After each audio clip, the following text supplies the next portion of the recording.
My name is Elizabeth Heifetz. I am in the immigration practice group here in the New York office with Schoeneck King.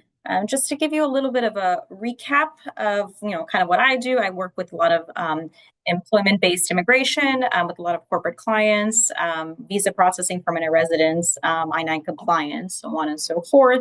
Just to give you another recap of what I kind of talked about today is just to remind everyone and ensure that everyone is in compliance with I-9 policies and protocols. It is critical that that be the case, especially with a new administration. This happens every time, and it's just good to know that everything is under control. Key highlights: generally just make sure you're using the correct form because additions change, and even though substantively they're the same, the addition change will still, they'll still say that, you're not in compliance with I-9. So make sure that's number one you take care of.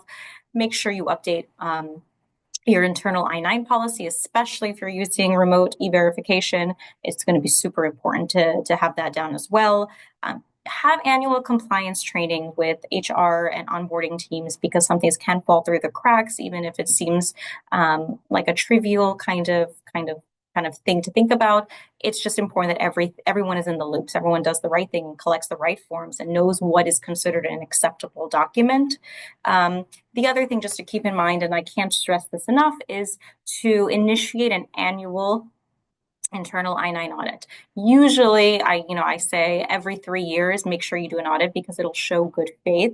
And as we all know, like that's the best affirmative defense you can have to a claim of knowingly employing an unauthorized worker. So make sure that audits are conducted internally. And, the other thing is, if you have questions on specifics as to what constitutes an acceptable document, because that does change, it can change monthly, what is considered acceptable. Sometimes receipt notices, like as I mentioned today, can qualify as an acceptable document for certain green card processing because they do take a long time. So stay apprised of what's happening there. Do let me know if you have any other questions on that, but do please remain complying with I-9. So if I can give you the biggest takeaways, just review I-9, e-verify compliance and protocols, and just make sure to conduct internal audits. And then you will be all set from the I-9 compliance perspective.